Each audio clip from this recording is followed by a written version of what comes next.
Ibigay na ang Rookie of the Year kay Victor Wembanyama. Nag-ala Kobe Bryant mga bro ang alien. Pumalag at hindi umatras kay Giannis. Grabe ang sagutan ng dalawa. Inangasa ni Greek Freak ang rookie. San Antonio Spurs versus Milwaukee Bucks ang unang paghaharap ni Victor Wembanyama at ng kanyang idol na si Giannis Antetokounmpo. Isa to sa matchup na inaabangan din ng mga fans na pasabit ng rookie sa unang play. Etong si Giannis, first 2 points niya ay galing sa free throw. Bawi naman agad si Giannis ng layup. Binasic lang si Sohan at hindi na nakahelp pa si Wemby. Timeout ang San Antonio after mag-collapse ang defense kung saan nagalit pa sa mga players. Etong si Coach Pop.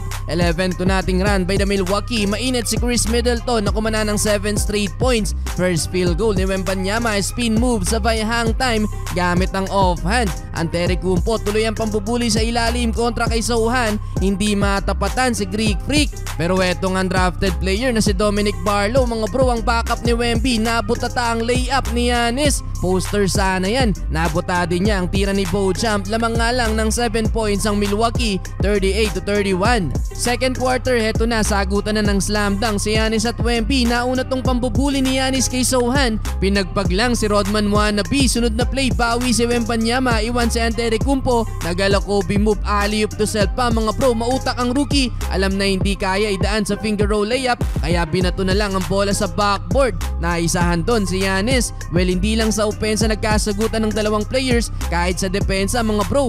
Napadive na sa crowd si Giannis ng isa ibang bola. Naagawan din ni Wemby si Giannis, led to a 2 points ni Sohan.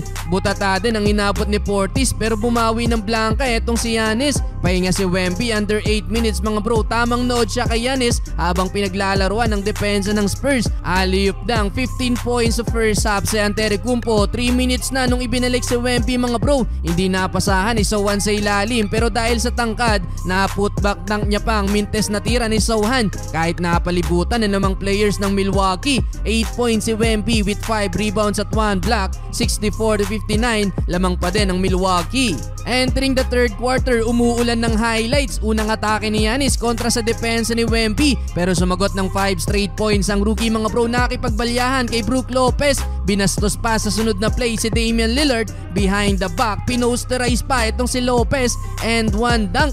Grabe ang hype ng rookie mga bro. Take over sa third quarter. Pumapalag kay Giannis si Wemby. Another and 1 basket kontra kay Lopez. Nasundan pa yan mga bro ng 3 points pero mukhang nagalit ata si Greek Freak at bumawi ng poster dunk sa rookie. May foul pang kasama yan at may patitig pa sa rookie. Hindi lang isang beses na nangyari yan mga bro, kundi 2 beses niya nadakdakan si Wemby pero naisan ulit siya ng rookie. Gandang backcut sa ilalim.